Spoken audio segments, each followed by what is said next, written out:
Hello everyone and welcome back. This is your boy Ryan back again with a new video, and this time we're gonna talk about some stuff for the upcoming Zizaran's Krangled Hardcore SSF League. Now, when it comes to playing hardcore in POE, I have very little experience on it. I like to keep my games stress-free for the most part, but since this is a temporary league, plus you get to win prizes, so I decided to give this a shot. So here is my 2 cents about the hardcore league, and I will discuss my choice of league starter and some general tips on surviving this monster of a league. First of all, the issue about league starter. When you are deciding for a build for this event, make sure that you keep a few things in mind. First of all, it's a hardcore league with dangerous mods on enemies all the time. So the enemies deal extra damage, have multiple projectiles, unique bosses have more AoE, more damage, and all that bad stuff.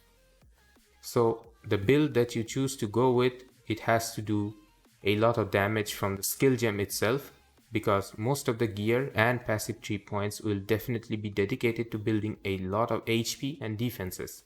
Secondly, the league is SSF, so make sure that the build that you go with works with full rare items, and no special mods that come by very late in the game are not required to make the build, or at least enable the build. And finally, the build needs to have multiple layers of defense to survive the insane damage coming from the enemies, as well as a very high life pool. With all this in mind, I chose to go with a Poison Concoction Champion, a build by Navandis Gaming.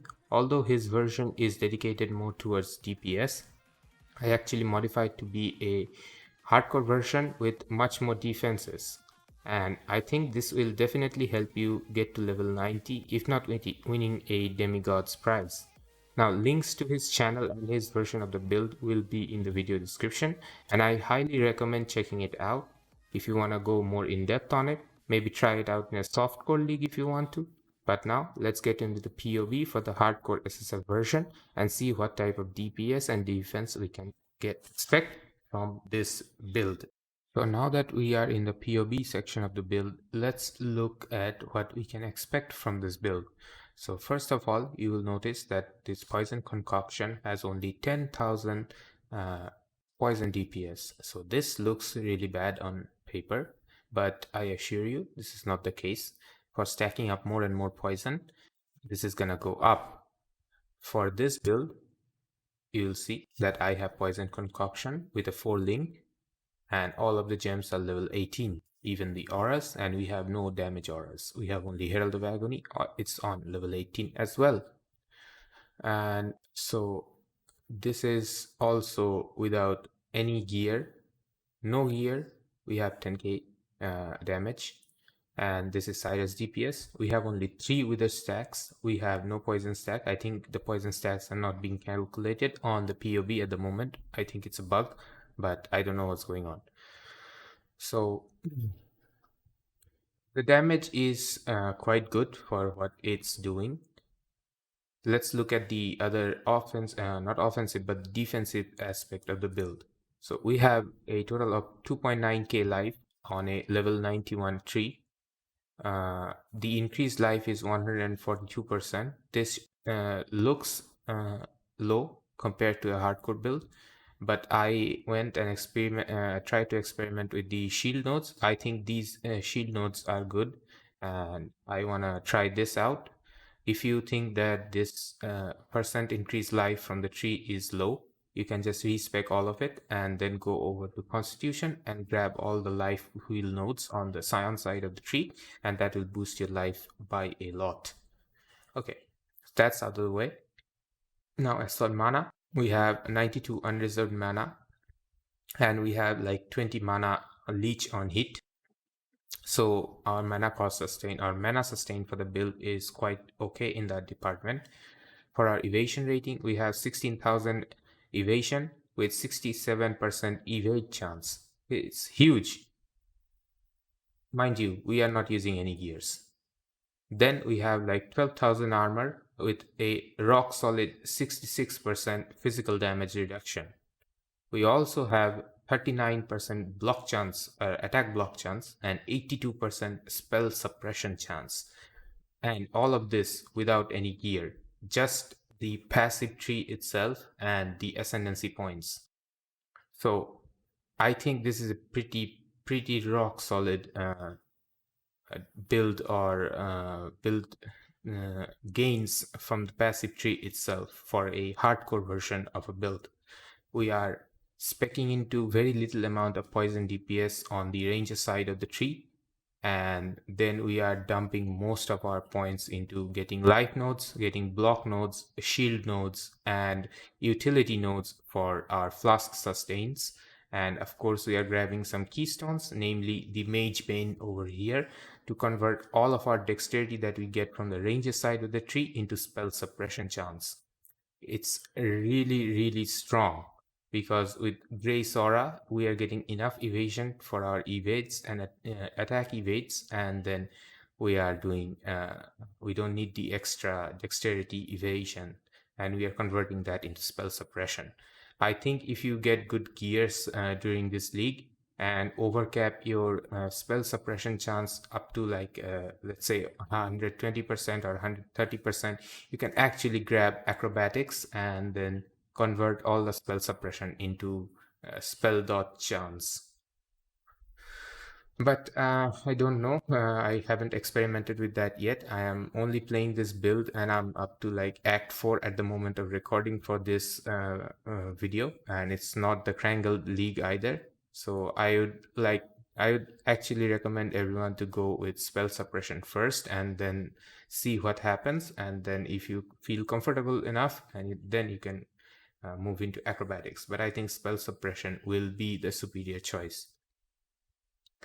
I have also included extra trees with early game, mid game, and level 50 plus tree. So you have an idea on what points to spend or how you should start spending your points from the get-go. You should actually make a balance of spending your points into DPS and defenses together.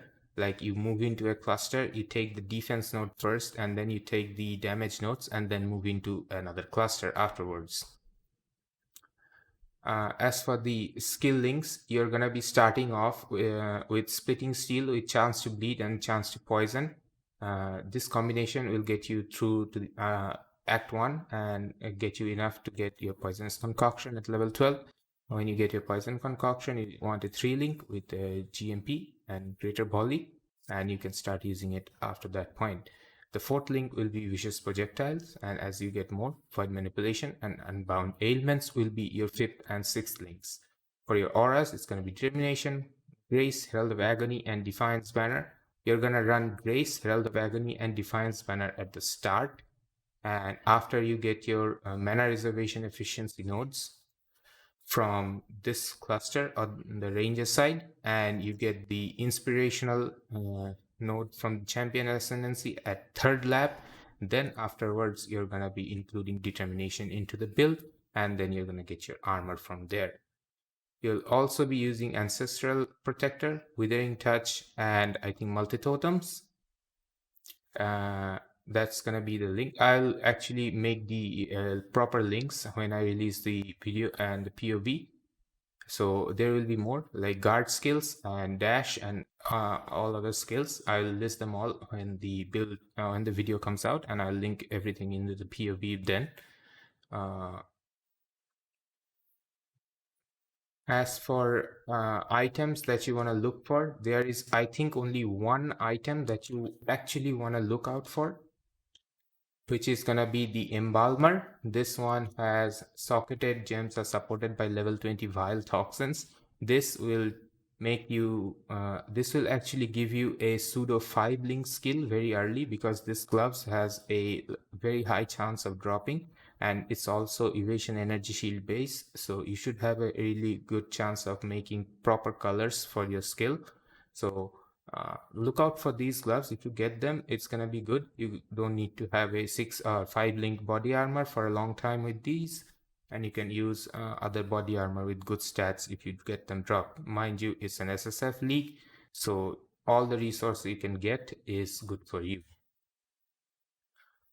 As for gears, you want generic, a lot of life, a lot of resistances. Make sure you cap out your chaos resistances as well. You also want evasion ratings, armor ratings, block chances, and as for DPS wise, damage boosting mods don't come often, but added chaos damage to attacks are good, but I don't think they're gonna be very common drops. But most of the damage mods come from actually hunter influenced gears, while with like +1 level of chaos gems, damage over time multiplier, dot multi for chaos skills, and all that.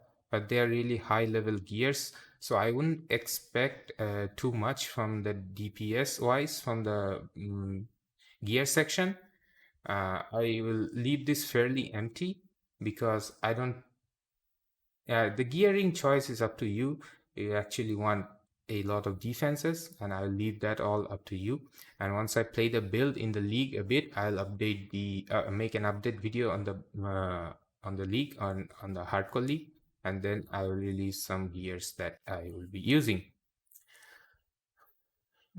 As for the masteries, you want to grab a replenishing remedies and charisma very early in the game after you get your life nodes sorted out, and you want to get this flask masteries with more life flask charge gains every 3 seconds. This will allow you to keep your flask charges up constantly while consuming them for your poisonous concoction, and the reservation efficiency mastery will allow you to run auras without reserving too much mana. Mage Pen, I think you want to keep it off until like level 60 or something when you have enough dexterity, so you can actually get some good amount of spell suppression out of it.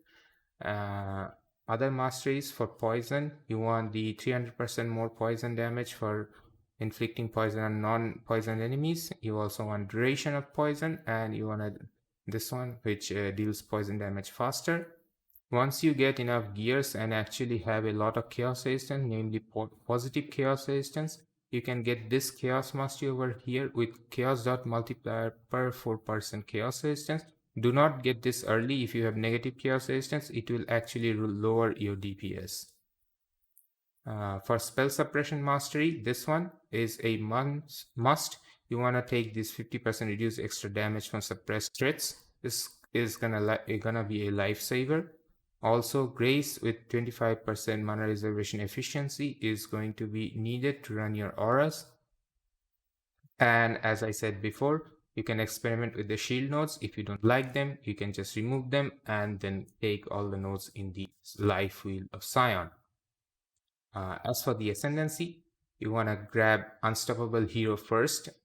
This one alone doesn't provide you with anything, so our first ascendancy is completely useless. But on our second lap, we're going to get Fortitude, where we have 20 fortification, which enables this ascendancy, and we're going to get a ton of armor and evasion. Plus, we're going to get some attack speed, and we are going to become stun immune.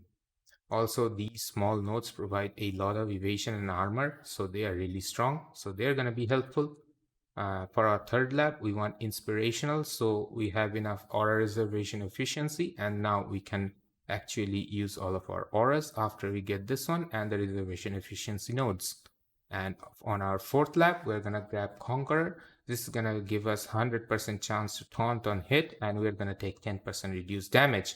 So from the ascendancy itself, we have like 30% damage reduction combined with fortification and taunting. And that is huge for a build that has no investment on gear, is getting 30% damage reduction.